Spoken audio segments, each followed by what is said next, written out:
Smart super Sundar Nemani వీక్షకులకు స్వాగతం.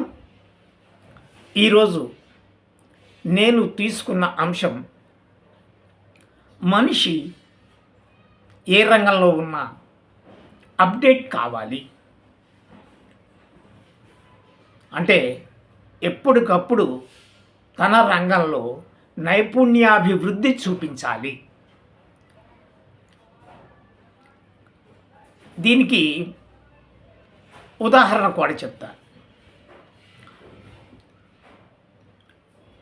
ఒకప్పుడు మొట్టమొదటిగా వాడినటువంటి ఫోన్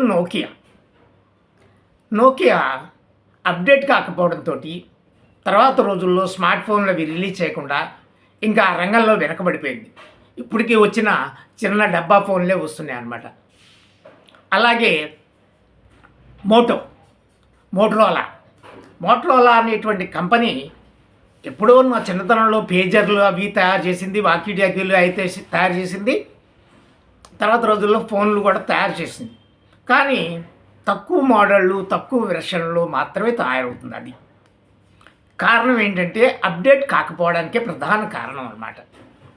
అదే మీరు వివో, ఒప్పో, రెడ్మీ, రియల్మీ ఇలాంటివి చూస్తే సంవత్సరంలో 4-5 మోడళ్ళు వచ్చేస్తూ ఉంటాయి. అవే బాగా అమలవుతూ ఉంటాయి. అందుకోసమే మనిషి అనేవాడు ఏ రంగంలో ఉన్నా అప్డేట్ అవ్వాలి.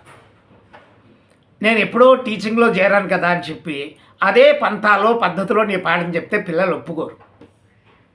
ఇప్పుడున్నటువంటి టెక్నిక్ను ఉపయోగించి, ఇప్పుడున్నటువంటి మనకున్నటువంటి డిజిటల్ బోర్డులను ఉపయోగించి, మనకున్న పరిజ్ఞానాన్ని పెంచి చెప్తే కానీ విద్యార్థి వినడు. ఈవెన్ రైతు అత్యాధునిక యంత్రాలను ఉపయోగించి చేస్తేనే అతని యొక్క పని పూర్తవుతుంది.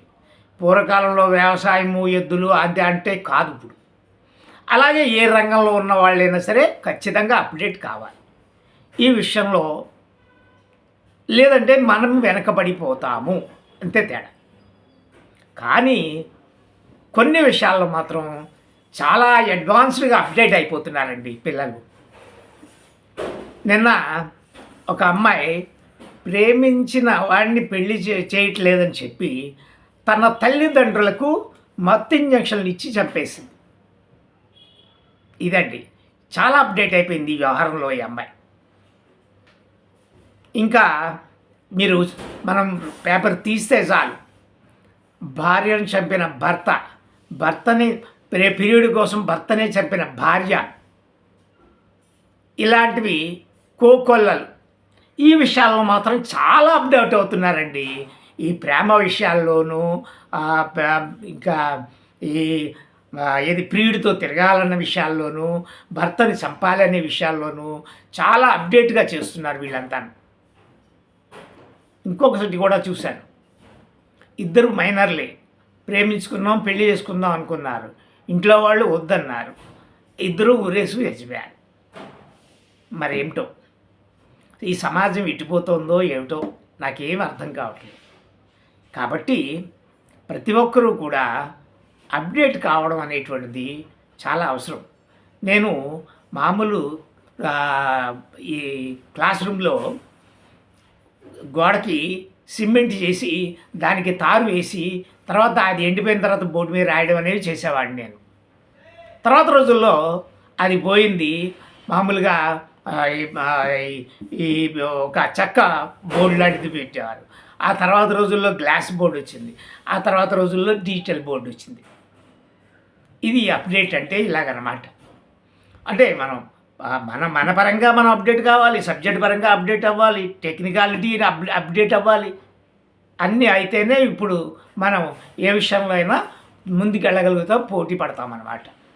సో ఎవరైతే ఇంకా పాత పద్ధతుల్లోనే, పాత మూసలోనే లేదా బోధించడము, లేదా ఆయా కర్మాగారాల్లో కానివ్వండి, కారాగారాల్లో కానివ్వండి, ఎక్కడైనా కానీ పనిచేస్తున్న వాళ్ళైతే తప్పనిసరిగా అప్డేట్ కావాలి.